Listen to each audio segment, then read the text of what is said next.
Hello everyone, मैं doctor Anju. मेरे channel x Ayurveda में आपका स्वागत करती हूँ। वर्तमान समय में मोटापा एक बहुत गंभीर समस्या बना हुआ है और आजकल तो ये ज़्यादा जंक फूड के सेवन से बच्चों में भी काफ़ी देखने को मिल रहा है। तो आज की वीडियो में आप यही जानेंगे कि मोटापा किन किन कारणों से होता है और मोटापे की वजह से आपको कौन कौन सी बीमारियाँ हो सकती हैं। इसके अलावा कुछ आयुर्वेदिक उपाय जिनको अपनाकर आप घर बैठे ही अपने मोटापे को ख़त्म कर सकते हैं और सैकड़ों बीमारियों से मुक्ति पा सकते हैं। अगर आप पहली बार मेरा वीडियो देख रहे हैं तो मेरे चैनल को सब्सक्राइब कीजिए ताकि मेरे लेटेस्ट वीडियो आप तक पहुंच सके।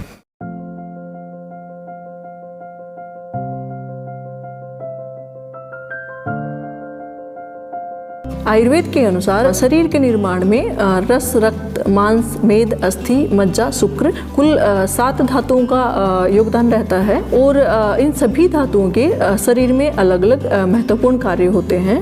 मेद धातु की वृद्धि से जो अन्य धातुएं हैं उनका पोषण नहीं हो पाता, जिसकी वजह से मार्गावरोध होकर वात दोष है वो प्रकोपित हो जाता है और बढ़ा हुआ वात दोष शरीर की अग्नि यानी कि जठराग्नि को बढ़ा देता है, जिससे जो मोटा व्यक्ति होता है उसको भूख बहुत ज़्यादा लगती है और उसका खाना बहुत जल्दी पच जाता है। यही प्रोसेस चलता रहता है, व्यक्ति खाता है और पचाता है, मेद धातु है वो बढ़ती जाती है और जो वेट है वो जरूरत से ज़्यादा बढ़ जाता है। इसके अलावा मेद धातु की वृद्धि होने से जो उसकी उत्तरोत्तर धातुएं हैं अस्थि, मज्जा, शुक्र उनका पोषण नहीं हो पाता, जिससे अस्थि धातु के क्षय से व्यक्ति को हड्डियों में दर्द रहना, जोड़ों में दर्द रहना और बाल और नाखूनों के टूटने जैसी समस्याएं देखने को मिलती हैं। मज्जा धातु जिसको बोन मैरो भी कहा जाता है, इसकी सही पोषण नहीं होने की वजह से ओस्टियोपोरोसिस या फिर आर्थराइटिस या हड्डियों में खोखलेपन जैसी समस्याएं देखने को मिलती हैं। शुक्र धातु के पोषण नहीं होने की वजह से व्यक्ति में टायर्डनेस, एनीमिया, वीकनेस और इनफर्टिलिटी जैसी समस्याएं देखी जाती हैं। इसके अलावा मोटापा व्यक्ति की आयु पर भी असर डालता है। इससे शरीर में और भी कई तरह के रोग जैसे कि हाइपरटेंशन है, हाई कोलेस्ट्रॉल है, फैटी लीवर है या स्ट्रोक है या फिर सेक्सुअल डिसऑर्डर हैं, यही इन तरह की समस्याएं देखने को मिलती हैं। इसके अलावा स्लीप एपनिया भी मोटे व्यक्ति में बहुत ज़्यादा देखा जाता है। इसमें जब व्यक्ति गहरी नींद में होता है तो कुछ सेकंड के लिए उसकी जो सांस है वो रुक जाती है, इसी को स्लीप एपनिया कहा जाता है और ये एक बहुत ही गंभीर समस्या है। इनके अलावा महिलाओं में इनफर्टिलिटी और पीसीओडी जैसी समस्याएं भी देखने को मिलती हैं।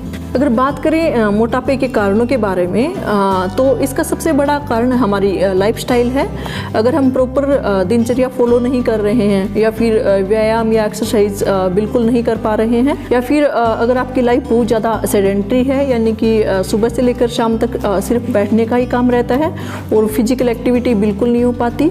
इसके अलावा अगर खाने में बहुत ज़्यादा नमक, बहुत ज़्यादा मीठा या फिर तली हुई चीज़ें या फिर मैदा, सूजी, चावल से बनी हुई चीज़ों का ज़्यादा सेवन करते हैं या फिर नॉनवेज का बहुत ज़्यादा सेवन करना भी मोटापे को बढ़ाता है। इसके अलावा स्ट्रेस भी मोटापे का एक बड़ा कारण रहता है। जो लोग स्ट्रेस से ग्रसित हैं उनमें मोटापा बहुत जल्दी बढ़ता है क्योंकि जो कोर्टिसोल हार्मोन है उसका लेवल बढ़ जाता है और वो वेट बढ़ाने के लिए कारगर है। इसके अलावा कुछ मेडिकल कंडीशंस जैसे थायराइड में हाइपोथायरॉयडिज्म है उसमें भी वेट बढ़ता है और महिलाओं में पीसीओडी की वजह से भी वेट बढ़ता है। कुछ मेडिसिन जैसे एंटी डिप्रेसेंट है, एंटीसाइकोटिक या स्टेरॉइड के सेवन से भी मोटापा बढ़ता है। कुछ लोगों में मोटापा जेनेटिक कारणों से भी बढ़ता है। अगर आपके माता पिता दोनों ही मोटे हैं या फिर दोनों में से कोई एक मोटा है तो इसकी वजह से भी बच्चे का मोटा होने का रिस्क बहुत ज़्यादा हो जाता है। आइए अब जानते हैं कि कैसे आहार में परिवर्तन करके और थोड़ी लाइफस्टाइल चेंज करके आप घर बैठे ही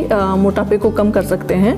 खाने में आपको तली हुई मीठा, नमक, मैदा वाली चीज़ों का सेवन कम करना है और गेहूं की रोटी की जगह जौ की रोटी या बाजरे की रोटी का सेवन करना मोटे व्यक्तियों के लिए काफ़ी फायदेमंद रहता है। स्पेशली आपको ये ध्यान रखना है खाने में सलाद या फल जरूर होना चाहिए और खाने में फल या सलाद का सेवन खाने से 15 मिनट पहले करना है, ना कि खाने के साथ करना है। रात का खाना 7 बजे से पहले आपको खा लेना चाहिए और खाना खाने के बाद सोना नहीं चाहिए और खाना खाने के तुरंत बाद पानी भी नहीं पीना चाहिए। अगर आपको पानी पीना भी है तो आप सिर्फ 2 घूंट और वो भी गर्म पानी पी सकते हैं, या फिर खाने के बीच बीच में आप एक एक घूंट पानी पी सकते हैं, लेकिन खाना खाने के तुरंत बाद पानी नहीं पीना चाहिए। यह मोटापा बढ़ाने का एक कारण होता है। छाछ का सेवन ज़्यादा करना चाहिए और एक्सरसाइज है वो भी करते रहना चाहिए। अगर बहुत ज़्यादा एक्सरसाइज करने का टाइम नहीं है तो आप नॉर्मली वॉकिंग कर सकते हैं। इसके अलावा साइकिलिंग, स्विमिंग वगैरह भी कर सकते हैं। फाइनली बात करते हैं कुछ आयुर्वेदिक टिप्स के बारे में जिनको अपनाकर आप घर बैठे ही अपने मोटापे को जड़ से खत्म कर सकते हैं। अब हम बात करेंगे इतने सरल उपाय के बारे में जिसको आप आसानी से कर सकते हैं और वो सभी इंग्रेडिएंट आपको अपने घर में ही मिल जाएंगे। आपको बाहर जाने की भी जरूरत नहीं है। इसलिए आपको एक गिलास गर्म पानी लेना है। पानी बहुत ज़्यादा गर्म नहीं होना चाहिए, गुनगुना रखना है। उसमें 1 चम्मच नींबू का रस, 1 चम्मच शहद और 1 चम्मच अदरक का रस मिलाकर आपको खाली पेट सुबह लेना है। उस पानी के पीने के बाद आपको आधा घंटे तक कुछ नहीं लेना है। अगर इस उपाय को आप 1 महीने तक करते हैं तो आपको चमत्कारिक फायदे देखने को मिलेंगे, क्योंकि नींबू है वो मेटाबॉलिज्म को इम्प्रूव करता है, साथ ही बॉडी को डिटॉक्सिफाई करके वेट को कम करने का काम करता है। इसके अलावा अदरक है वो भी मेटाबॉलिज्म को बढ़ाता है, जिससे वेट कम करने में काफ़ी मदद मिलती है। इसके अलावा दूसरा उपाय है जीरे का पानी। इसको कैसे बनाना है, 2 गिलास पानी लेना है, उसमें 2 चम्मच जीरा मिलाना है। इस पानी को उबालकर आपको आधा गिलास पानी शेष रखना है और इसको ठंडा करके आपको खाली पेट इसको पीना है। जीरा भी वेट कम करने में काफ़ी कारगर है।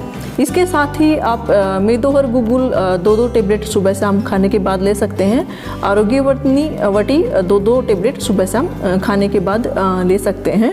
और त्रिफला चूर्ण रात को 1 चम्मच गर्म पानी के साथ आपको ज़रूर सेवन करना है, क्योंकि त्रिफला भी बॉडी को डिटॉक्सिफाई करके वेट कम करने में मदद करता है। तो आप हमारे द्वारा बताई गई दिनचर्या अपनाकर और कुछ आयुर्वेदिक उपाय अपनाकर अपने मोटापे को ख़त्म कर सकते हैं। आज की वीडियो में इतना ही, मिलते हैं अगली वीडियो में। धन्यवाद।